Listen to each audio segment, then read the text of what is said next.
What's good, everybody? Welcome back to You Got Me Cooked Up. It's your boy Jack, back at it again, looking like a teddy bear, you know what I'm saying?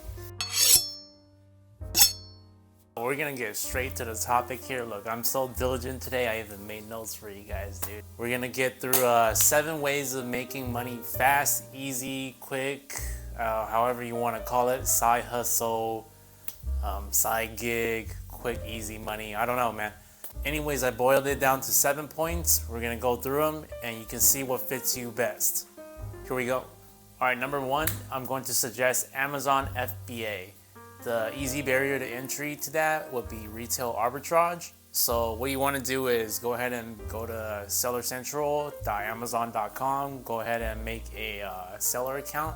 It's going to be, I don't know what the price is now. I haven't done it in a while. But before it was like $49 a month, if I'm correct. I don't know if they raised that or not because of inflation. But yeah, anyways, go ahead, do that. And then on your phone, go to the App Store. You want to download one of these Amazon barcode scanner apps. There's plenty of them on the App Store. Just choose the one with the highest rating. Then what you want to do is go to your nearest Walmart, Target, whatever, Dollar Tree, Staples, Office Depot, any one of these bigger retail name stores. You want to go in there, hit the clearance section or anywhere that has like deals, you know what I'm saying? And then you want to go in there, scan it with your app. What the app's going to show you is the listed price on Amazon. And then obviously you're going to see if you could get it cheaper at a discount price or clearance price at the store and like Target or whatever. And then that's where you kind of make the difference. Obviously you want to like calculate your shipping fees. Amazon's cut, you know, they take like 15-20% depending on what kind of product you're selling.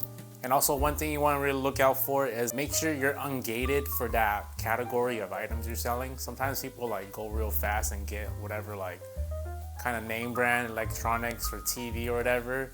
Not everyone can just hop on Amazon and just sell name brand TVs like an LG or something. You had to get like brand approval for stuff like that. But usually smaller items in the clearance aisle sections, you won't have too much problem with. You can make a little bit of money right there, right off the get-go. Yeah, so that's method number 1. And if you get really good at that, you could like really expand on that as well into like actual Amazon FBA. You can make yourself like the Walmart on Amazon, you know what I'm saying? Make these connections with wholesalers in your area. There's a lot of warehouses that like, you know, they could sell you the LG TVs or whatever, and then you get approval on Amazon to sell these things, and then like a lot of people make millions of dollars doing that, and they make it into an actual business. But you know, you can do it first by retail arbitraging. That's the easier barrier to entry. All right, method number 2 I think is also pretty easy to start if you have some sort of service you can offer. You don't necessarily have to have any skills or anything. In your local area, if you're good at fitness, you can offer personal training. If you can do some sort of cooking, you can offer meal prep services and or cleaning cars, lawn services, shoe cleaning, etc., etc. There's a lot of that. There's a guy in like the area near me. He does shoe cleaning, like the high-piece shoes, Nike enthusiasts, sneakerheads, you know. And yeah, he charges $50 per clean, and then yeah, you just build up clientele through that way. Whether you it could be any type of service: car cleaning, lawn mowing, whatever, personal training. You can always start listing on Craigslist first, listing on OfferUp or anything like that, blasting on Facebook if you need to, Facebook Marketplace. If you really get into it, build up some sort of a little clientele, you see some momentum, go ahead and set up a little website, you know, make yourself a little official. I actually run a meal prep service on the side on my own, which I did exactly that. I started by word of mouth first, saw a little bit of momentum, built up a website, and then we started running website ads on that through Instagram and Google Ads. Clients now find us through the website, and then that's an actual side income you can do as well. Hop on Yelp as well. That's the good thing about doing local services. Local services, you hop on Yelp, that's automatically like clients right there. They're already looking and already searching. So they're like, you know, more ready to convert, and you can start making money a little quicker then. All right, move into method number 3, flipping shoes, flipping cars, basically flipping anything you can get your hands on, man. It could be furniture as well. I remember back in college, I used to do furniture flips. What I would do is go on Craigslist And then I will find, little coffee tables that are kind of like run down and kind of old and beat up. Get them, spend a couple bucks, get some sandpaper and then some, wood stain from Home Depot. Sand it down and then redo the finish on it, sell it back on Craigslist or Facebook or OfferUp, wherever it was available for, a little bit of a markup, 50, 100%, 200% sometimes. Same thing with shoes, you can do that as well. Honestly, all of it is, getting into the niches and finding what you can flip within a niche community, right? Like Nike shoes, Adidas shoes, Kanye shoes, Yeezys. But then, yeah, you could get into that. I know Nikes are hot right now if you could get your hands on SBs or Jordan 1s. Those are always going to be hot. And then that kind of goes into thrifting as well. I know a lot of people do thrifting. They go to local thrift shops and then they even make their way to drive out to some of the downtown thrift shops to find, some of the grail pieces or stuff that they find interesting. And then they would relist that on sites like Depop, eBay, or even their own personal website. Whatever website's available, there's a lot. You could Google them. And they would resell them for a profit. It's honestly very smart if that's your thing. That's a quick way to make money as well. Or you can, even raid your own closet, see what's out there, or see what you already have on hand. You never know. Some of the vintage pieces that you have, a lot of people would pay money for them.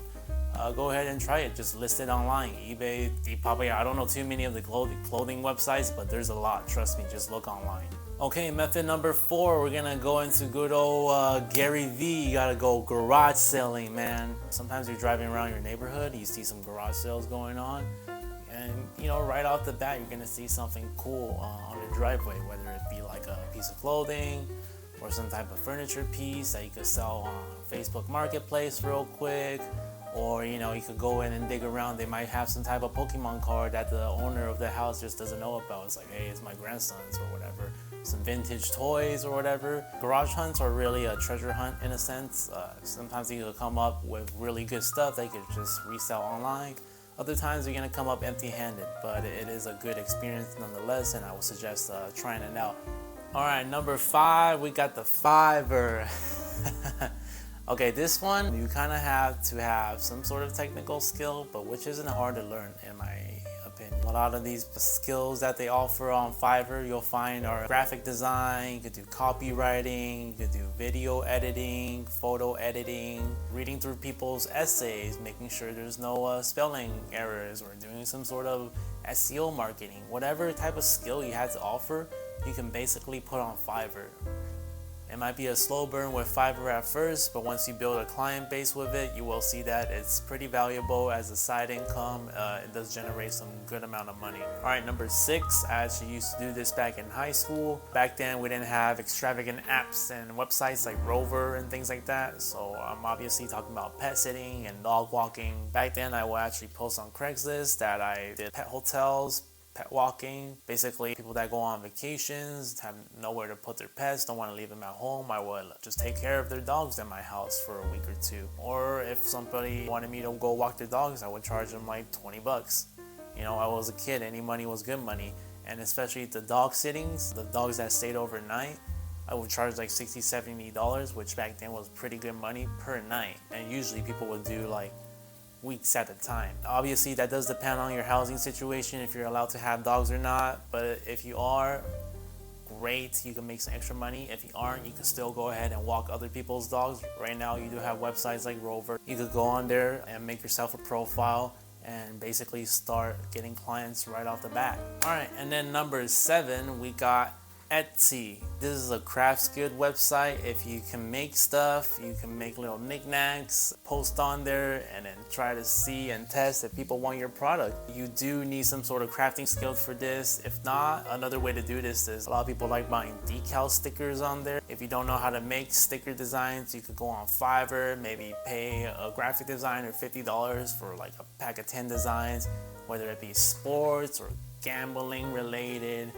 or like butterflies, unicorns. Just pick a sort of topic niche that there's a community around, there's a market that you can sell to, and then just post your products on there. Digital products on Etsy tend to do pretty well because you do not need to keep inventory on hand. So let's say you paid someone on Fiverr to make some sort of business card template, menu template, a digital download, and then you can just post it on there, and over time you'll be able to see that there will be incremental little sales on it, which is no work to you because it's a digital product. You do not keep any inventory on hand. Alright guys, so these are the 7 methods of making money that I think is the easiest, the quickest, and the fastest way that you'll be able to see results. And yeah man, hope you guys all make stacks, make them racks, you know what I'm saying? It's been your boy Jack. We'll see you on the next one. You got me cooked up. Peace.